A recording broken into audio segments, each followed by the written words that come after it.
Hello, everybody, and welcome to My Print Hash for week 15 of 2026. I'm your host, as always, Cameron Otsuka, along with Matt Dines.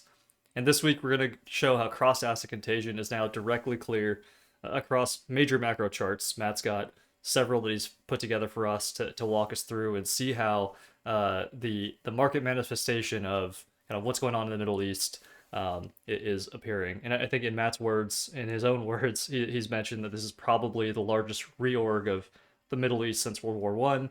And so I kind of want to start there, Matt. For me as well to understand the broader context here.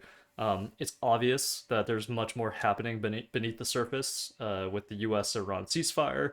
A lot of different conversations happening, I assume, between different factions, like you mentioned. So maybe just start off with you know who are the major players, what are the factions that they represent, and kind of maybe the history of how the Middle East was divided up uh, over time. All right.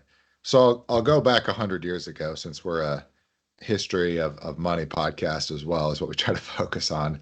But tied to that is empire governance and control, right? And so I think to understand what's going on literally this week with the ceasefire in Iran, the big news headline coming out on Tuesday, April 7th, you got to go back and just understand where the starting point was in terms of what was established and laid down in place, and that thing is kind of what's going through its evolution and reordering as we speak. This reordering, I'll get into it maybe in a little more detail on a later podcast, but I think of this as being basically in process since really the global financial crisis of 2008, or even you could say the attacks of September 11th really precipitated this process in motion with the U.S. and it was a broader coalition going in. I think the U.K., Poland, et cetera, were involved, but turnover in Iraq, getting rid of the Saddam Hussein regime, then the actions in Afghanistan. But really, with 2008, after that, we saw the Arab Spring. Uh, a decade plus now of conflict in Syria. Uh, it's everywhere across this entire region, essentially. Everything north of the GCC countries, what we call, I guess, if you just want to find a name for this stretch of land, the Fertile Crescent, right? The old Fertile Mesopotamia. Crescent that we all learned about in our grade school social studies classes as like the cradle of civilization as we know it today. Um, and so just to, we don't want to go over the history of the entire world, right?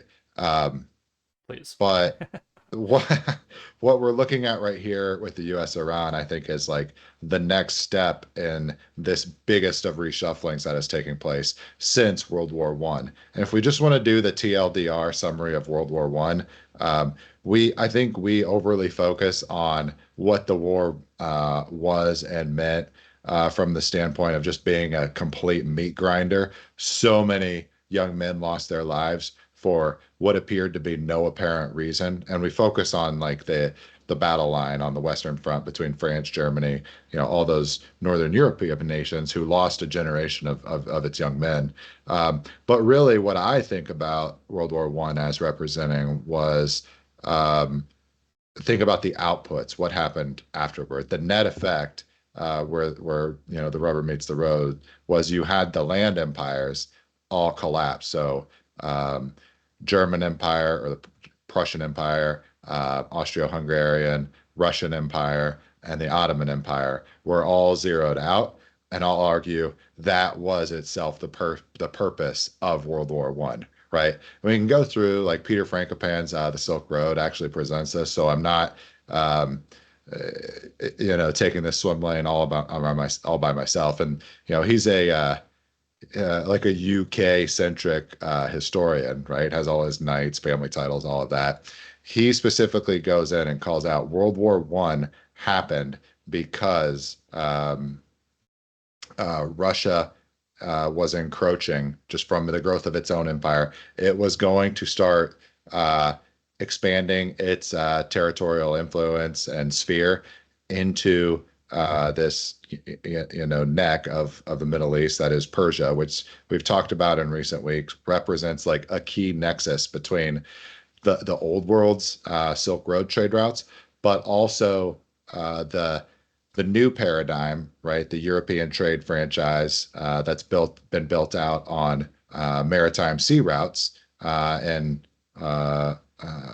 you know trade with ships on water as opposed to like literally caravans of camels, Walking moving across, yeah. goods, walking across roads.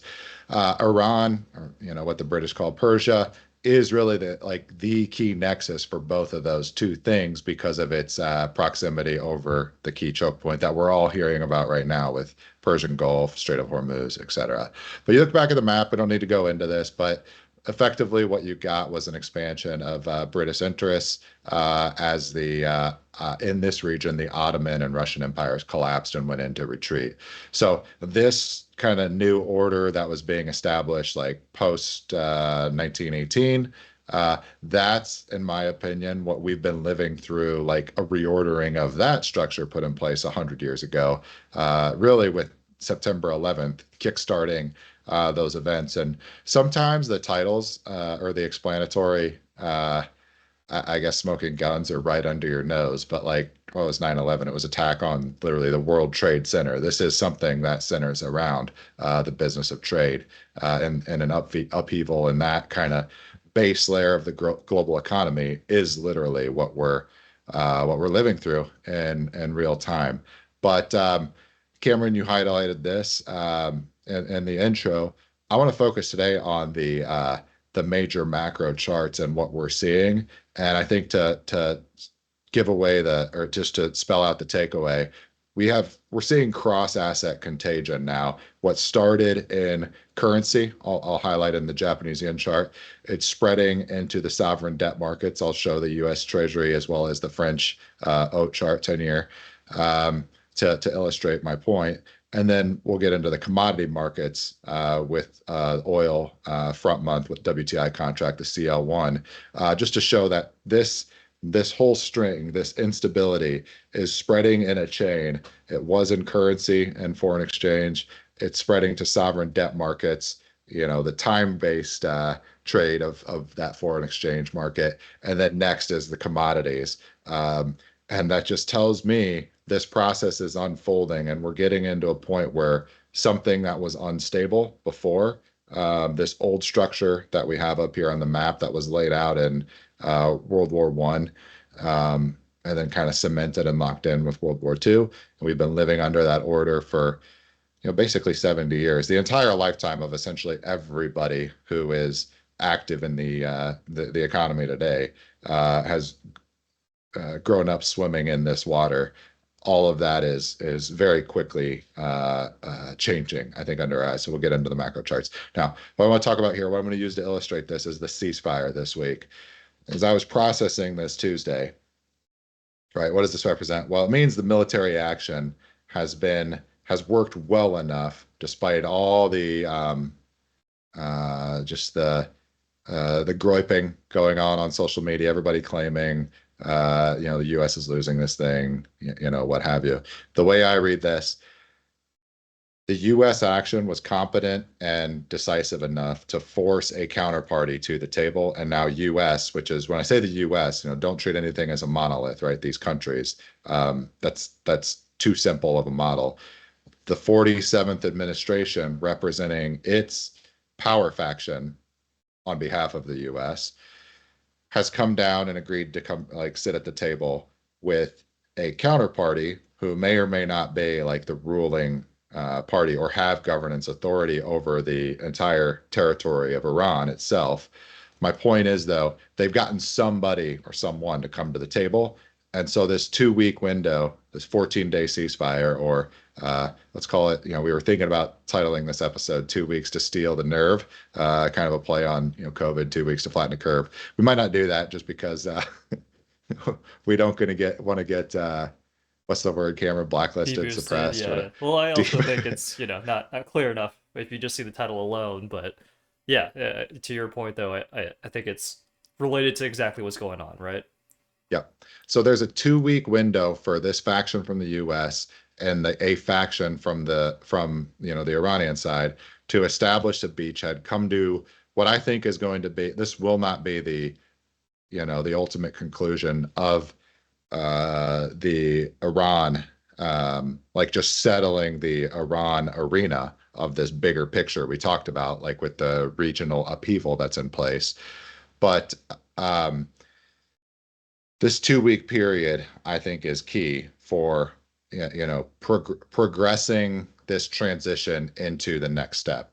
Now, when I say that, this 2 week window is like an extremely perilous time because if you think about the incumbent players who were benefiting off of this structure, they have everything to lose. So we'll just start with people like, let's say, IRGC leaders, even Mojtaba Khomeini, the new supreme leader of call it the Islamic Republic of Iran.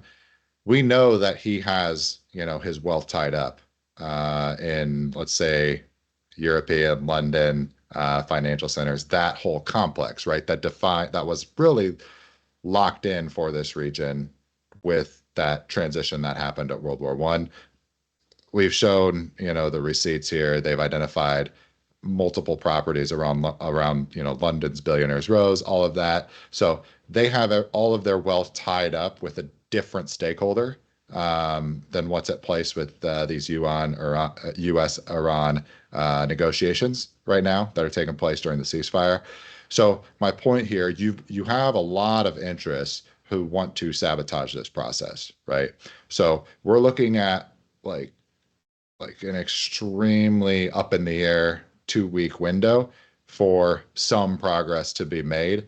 This is the key step here. The dropping bombs, taking out attacks, or taking out, an entire org chart, all of that. That just shows your military competence. Now to actually make that effort all worthwhile, you've got to lock in something here if you're the stakeholders looking to make this Right. this big transition. It has to happen either way, right? We Something know will this happen. Yeah. region, the existing structures are unstable. What is unstable is not it's by definition perishable, right? So this is like something in your pantry food. It's not edible anymore. Like it's past its shelf life date. So we have to do something has to take place. All right. So what I was thinking Tuesday evening as I'm just kind of processing events, what I think might take place over this next 14-day window, which we burned off 2 more days now. It's 12-day window now. I thought about how many times we've been in the process of like a ceasefire announced, right? Over the last 3 to 4 years, as this regional conflict has really picked up and accelerated, I would say with the Russian incursion into Ukraine, on kind of if you trace the line up the map of all the way up to Europe and the Baltics from the Middle East, you start to see like, oh, this is just Iron Curtain type of stuff. They're still fighting over those same borderlands that they all and the commodity production that's tied in them that they've been fighting over for centuries, if not millennia. All right, so you go through. Maybe we'll title this episode "Ceasefire Fatigue." I've cataloged all of the ceasefire kind of windows that we've seen to tie up the other flare-ups that we've seen in this regional realignment as this process takes shape. So, number one, we've got 3 of them on the Israel-Hamas situation over Gaza. And then there's also been one over Israel and Lebanon with Hezbollah. You had a failed attempt with Ukraine in 2025, right? That never was able to meet between the bid and ask of what Ukraine wanted out of its bulleted list of points, or Russia wanted out of its bulleted list of points. So there was never any meeting in the middle where any side or both sides could agree to a ceasefire on that open front. Now we've got one in Iran. My point here, like markets, we're thinking about right now what to do over this, how we want to react. My take here, if you're the U.S. side, or what we call the faction of the U.S. that's represented by the 47th administration, You really just want to take some ground. You don't have to solve the whole thing here. You just have to move the ball forward. What does that mean? Um, Give Iran some of the things that they want. Like they want to be removed from sanctions. Like we look at this number seven. Um, it's like, okay, if that's your ask, well, we can meet you with the bid of, hey, some parties who we view as representing the interest of the civilian government of Iran. That could be wealthy families, it could be financial institutions or banks, it could be, part of the civilian military artesh, et cetera. But just whoever those people are, those individuals or businesses might come off of sanctions and be allowed to do business with ultimately what amounts to the U.S. Treasury as a counterparty, right? Are they allowed to receive dollar proceeds from the base asset, right, which is levered USTs, is kind of how the existing dollar financial system works. It's turtles all the way down. But I think that's the tell you're looking for here is who makes it out of this process on the whitelist for the OFAC sanctions of who's allowed to do business in Iran, because it is not going to be, in my opinion, a just blanket whitelisting of all parties, fair game, Right. everybody go do business in Iran. That is not happening, right? Yeah. So if you're part of the adverse faction who's on the other side of this, who wants to see the status quo maintained, those people are not going to make it through the this whitelisting process. All right. Number eight is release of Iranian funds frozen and frozen assets held by the U.S. What does that mean? Just opening up those same institutions to basically play inside of the dollar financial system, right? And if you think about this, this was part of the process for the JCPOA deal back in 2014, 2015 that Obama agreed to with the countries we call now the E3, UK, France, Germany. Um, so it will not be the same thing as an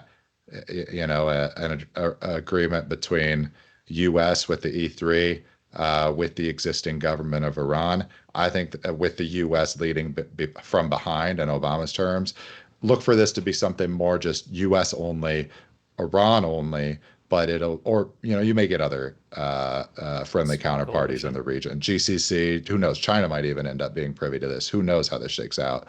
But I expect it to be a specific leadership faction within Iran that the U.S. Estimates that it can do business with. When I say the U.S., I mean, obviously speaking, not just the U.S. as a monolith, the 47th administration, its financial institutions who back it, all of that. Right. So I think that's what we're looking for. But now I want to go into, you see this process taking place, and you're already seeing the saboteurs kind of try to spike this deal. And really, all they are trying to do is flood the zone, right? Just inject enough chaos into the process, leak memos from Five Eyes. Hey, you can't trust the IRGC to uphold the ceasefire. Oh, Israel, some IRGC agent says the ceasefire has already been violated because Iran has not stopped attacking Lebanon, et cetera.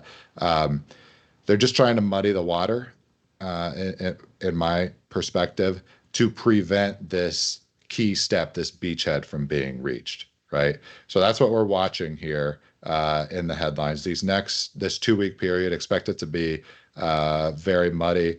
Things are going to be up in the air in the headlines.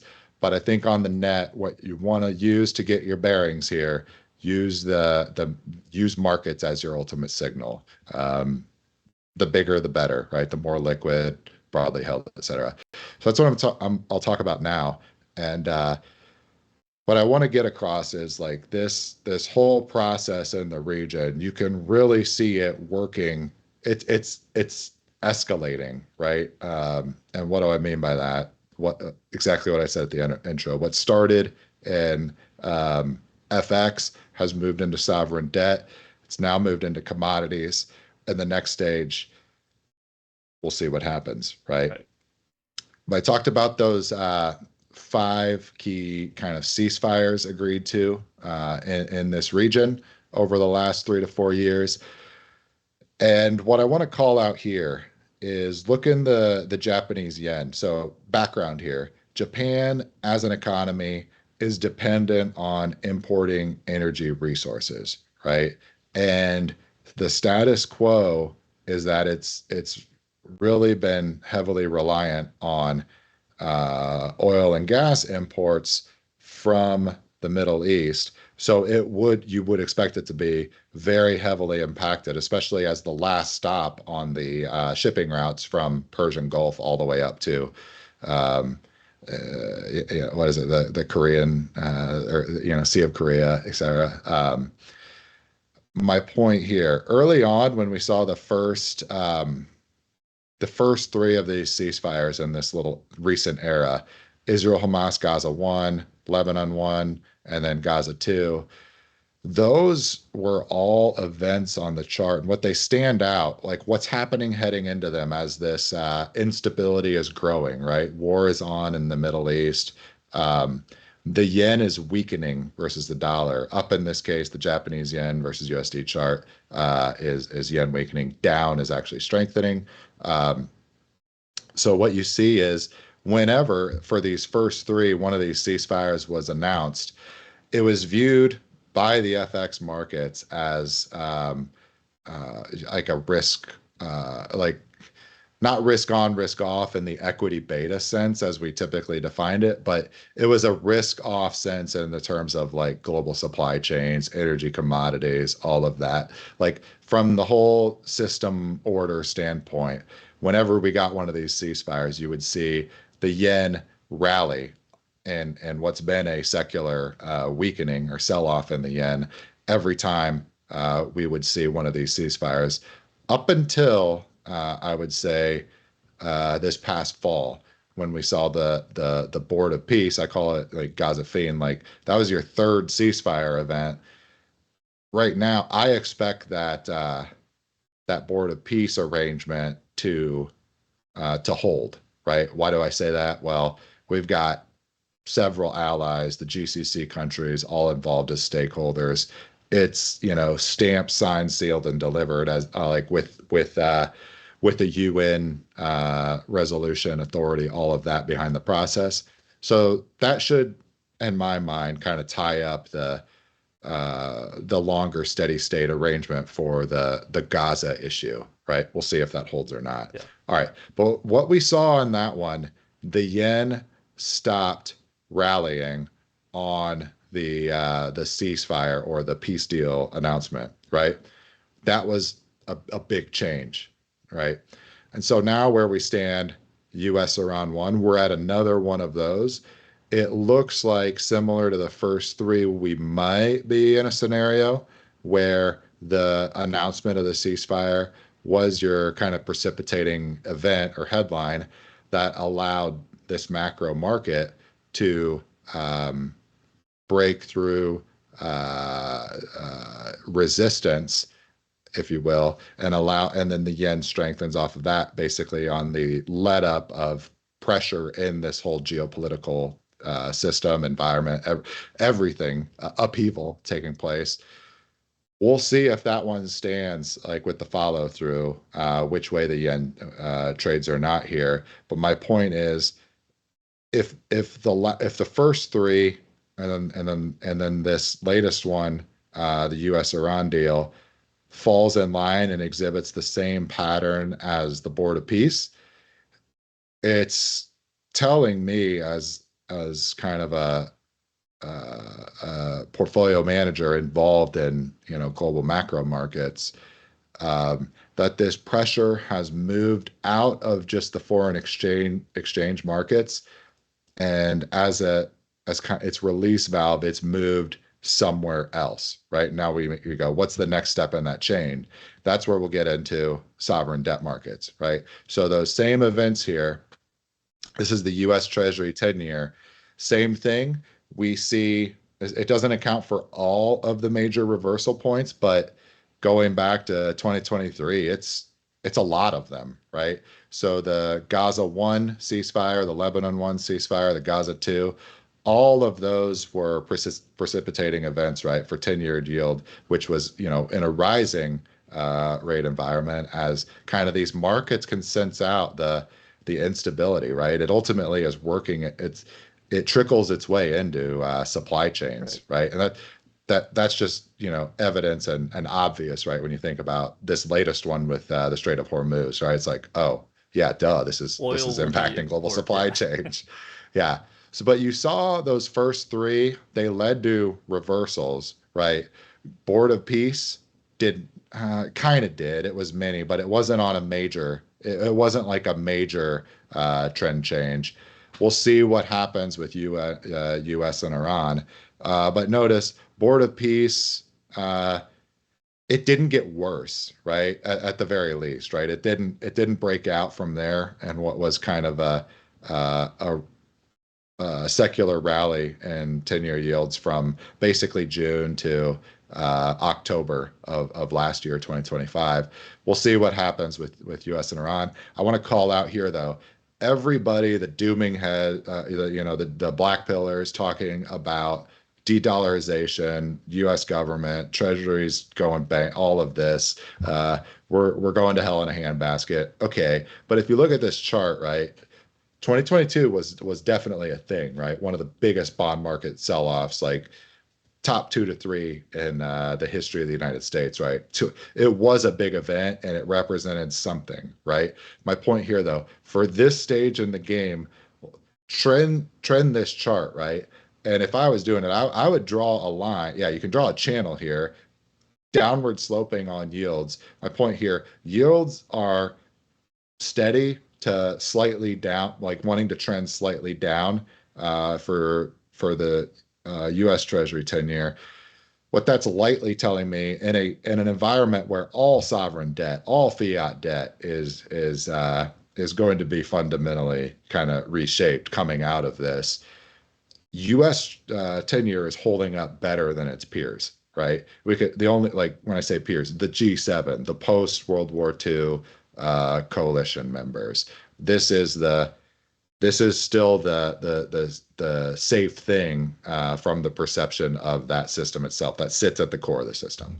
Um, con- uh, Contrast that with France's 10-year oat, right? And why do I pick on France? Well, besides your boon, it'd be like your number two uh, risk-free sovereign debt asset of choice for the European European region. banking Yeah. system, right? And this is where I think you see a real problem. Starting with, look at the slope here. It wants to trend up and to the right, which in the yield framework that means bond prices are down. So this is where like the problem is starting to really reveal itself of where the weakest points in the system are as we head into the latter innings of this chapter in the the game that never ends, essentially, right? So if you look at the ceasefire events, Gaza 1, oh, what is that? It's not the top tick, right? But it was, if you think about the break, right? If technical analysts out there want to think about when a Head and Shoulders breaks, right? This is the most obvious setup for it. But once you break the neckline, what you're looking for is a retest event and then a failure and then a down move. This isn't a, I didn't, there's no Head and Shoulders setup here, but it's that similar thing. You got a trend line here. The asset is already trending down. You get the event that you head into the retest, and then you break lower. My point here, look at the three: Gaza 1, Lebanon 1, and Gaza 2 ceasefires. Each one of those, well, Gaza 2 is literally the top tick, and then you get the reversal off of that. But Gaza 1 and Lebanon 1, those ceasefires were the precipitating events to confirm the rallying and oat yields on of those two events. So Right. what this is saying is European debt markets really needed to see stability on this geopolitical shakeup. And when we say that, what I think what you're looking at here, um, I'll get in and describe the most recent two. But I think what they're saying is the European debt markets are desperately clinging on for the status quo or something that doesn't shake it up too much to hold for the sake of both financial markets, balance sheet solvency, all of that, but also just resources and commodity access, right? These economies need to know where they're going to get their resources from because Europe really doesn't have much for the way of energy commodities or, Yeah, hard shut down their commodities in nuclear general. reactors. Yeah, Yep. So you see that same pattern. Even the Board of Peace, in the case of French debt, was kind of a relief event that allowed this pressure on yields to let up. I think we saw the same thing with the U.S. Iran one ceasefire announced on Tuesday. You saw the pressure valve let off some steam from the upward pressure on OAT yields. And now, just to bring in a little more technical analysis, I drew the yellow line here on the 3.5% yield level, which is really showing itself as a line that someone, and when I say someone, like ECB, the the European banking system, all of that, would like to see defended. And you notice that one, two, three, four. Like you've had multiple attempts knocking on the door. The Iran like really blew through. So I mean, this is like Hodor in Game of Thrones, man. yeah. Someone really needs to hold the door here. And Spoiler alert. yeah, this oh God, what a sad scene. Anyway, um, someone really needed like it's like a boxer late in a fight. Like they saved by the bell here. Um, so I think you're looking at that. Now you look at this spilling into the commodity markets themselves. And we went from the point, this is CL1 or the WTI first, Gaza 1, Lebanon 1. They don't matter at all, really, in terms of you know, identifying a point of reversal on um, uh, front month WTI prices, right? Which tells you from the domestic U.S. economy standpoint, and maybe even some exports, as the U.S. has become, somewhat of an energy exporter. I mean, the largest producer. I don't know where we rank in terms of exports, but we are the number one producer. Um, Basically, the capacity constraints, like we were fine in terms of our domestic production um, was essentially holding up in terms of like supplying into domestic demand, right?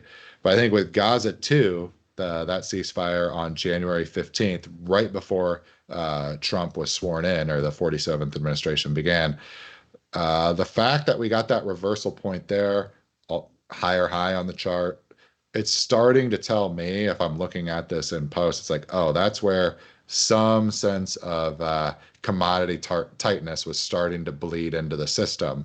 And what do I mean by that? Like we've seen in the last week or so, WTI flipping to above Brent in terms of oil pricing in spot markets. We talked about this last week. What does it mean? Since basically 2023, over half of the actual oil cargoes delivered into the Brent settlement venue um, have been sourced from WTI Midlands, right? So it's coming from the U.S. Ultimately, cargo trips, tankers, they load up in a chain, they deliver into Northern Europe. If the spread is positive there, the paper market that is Brent, because there's no actual physical production, like by and large, happening there anymore. Um, that's positive. It's profitable from the paper producer or the paper standpoint in that European nexus, right? What we're looking at, I think, with Gaza too, starting on January 15th, that's your first signal that this whole like global supply chains connect all the distribution, marketing, all of that in the energy complex is starting to show things are getting tight, right? So when we get um, the headline, oh, we've got some resolution, looks like we're going to find a steady state for the Gaza scenario, all of that. Um, Energy markets responded pretty, I guess, sharply to that news as what was starting to look like a key pressure point was showing some relief. And then you get the Board of Peace. Also comes off on, it's not a higher high, but it is just a local top. And then that shows its head with what we just saw in the last week and have been riding for the last, I'd say, 5 weeks now since the Iran events opened up on February 28th. Surge in oil prices, 100 to 110, back to similar levels they were at when Russia incurred into Ukrainian territory.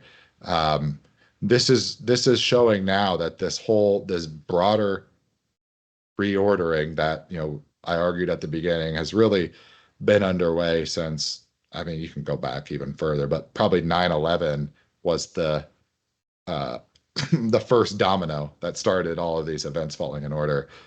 This is spread over. Now it's in the energy markets themselves, right? So we've got a big kind of process. This whole thing wants to change into a new state where we can refine some sense of stability. But as I said up front, got a 2 week window here. There's a lot of vested interests who want to see the status quo prevail because their wealth, status, all of that, businesses, they're tied up in the continuation of the system. The thing has to change one way or the other, right? The status quo cannot hold. But right now, for the next 2 weeks, this is a key moment where one side or the other is going to prevail, take some ground, get a beachhead into the Iran situation, which I mean by that, what's being represented here with the 47th administration, or Right. the other side can kind of win. They can't win, but winning here is preventing uh, your competitor from making forward progress. So it's going to be a really interesting window here these next 2 weeks, and I think that actually brings us to like the final topic today, bigger picture trend, the AI kind of integration or phase, software update to the new global order. And Cameron, this is where your expertise shines. This week we've seen a big drop with the Mythos model preview release from Anthropic. Right.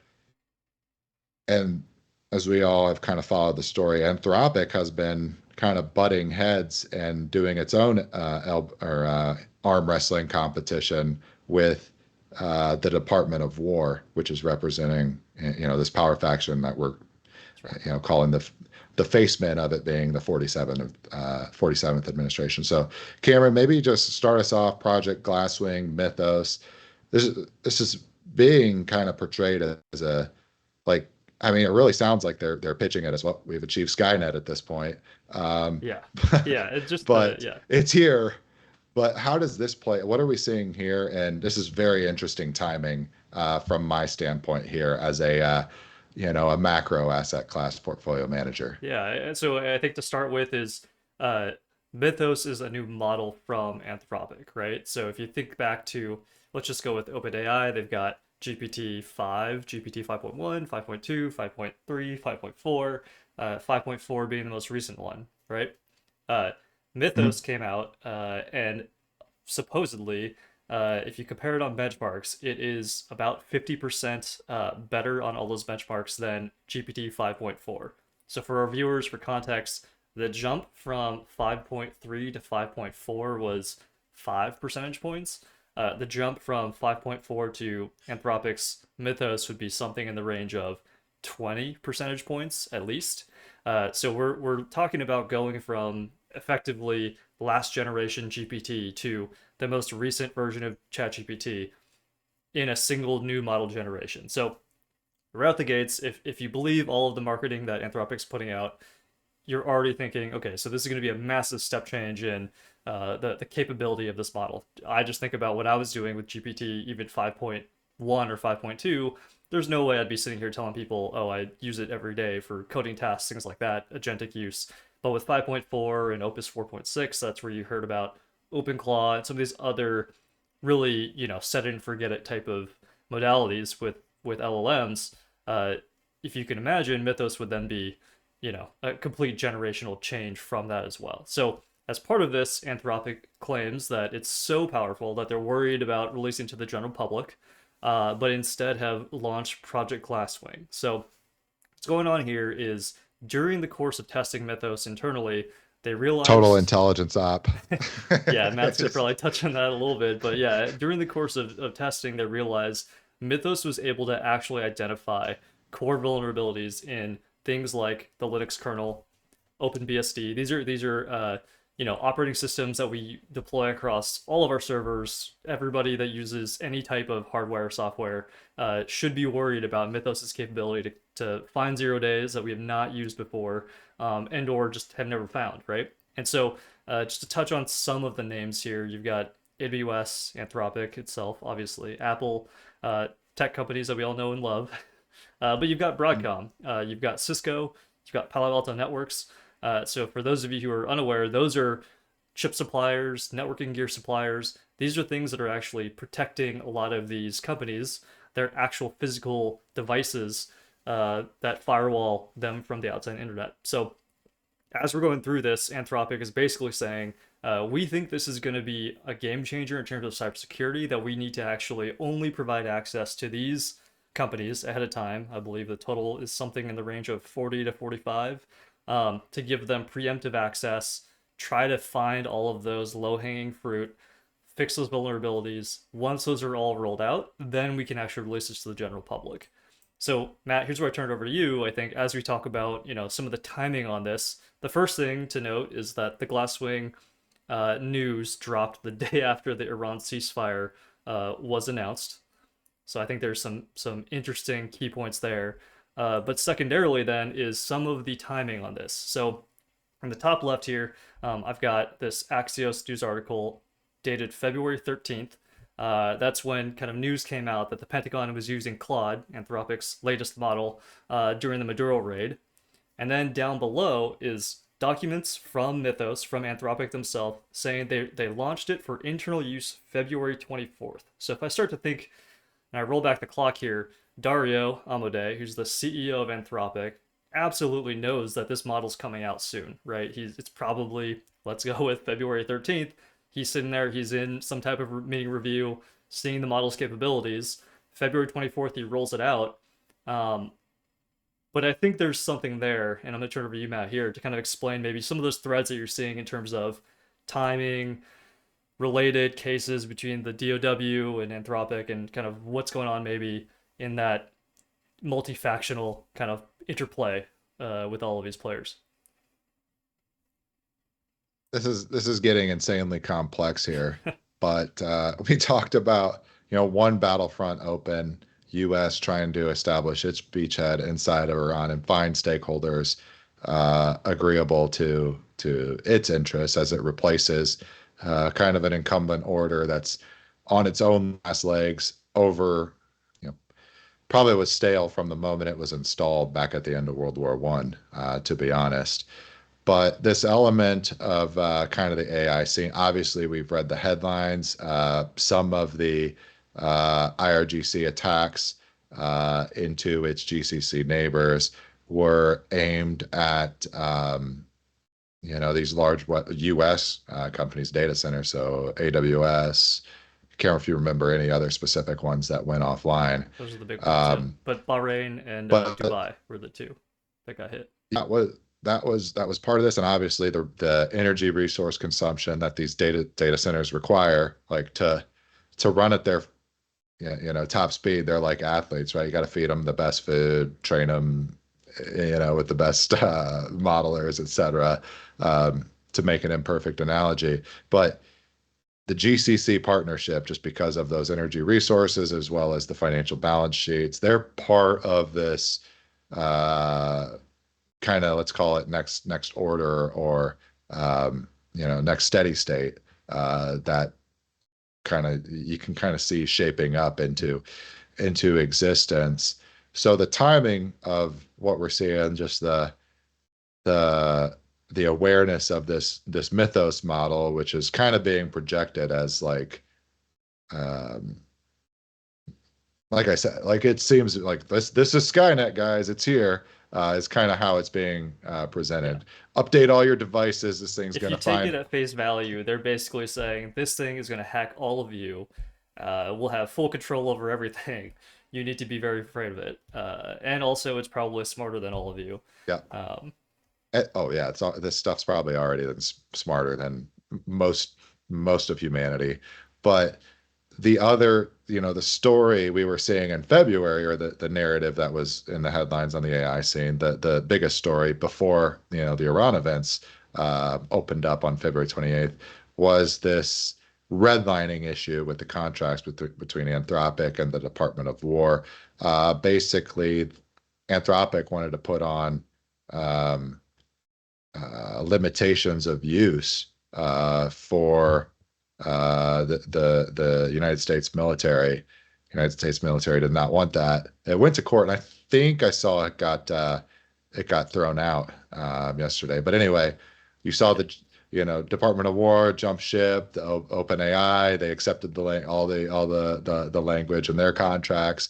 Um, but to me, this is just I don't know everything going on here. We're not insiders. We're trying to just read through the grapevines, but um, the timing here that this is kind of part of this 2 week window uh, seems important to me.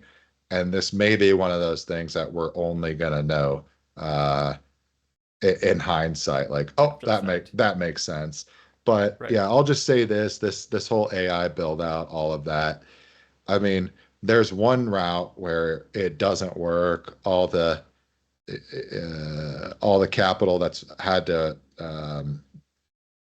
be raised to fund out this build out, all the data center infrastructure, all that. It's had to tap credit markets now. It's in the dollar system. So much of the incremental capacity, like majority, is about going to this build out, this process. There's one version where none of this works, and we go through a lot of bad debt originating from misallocation or what's the word I'm looking for? Um, Malinvestment.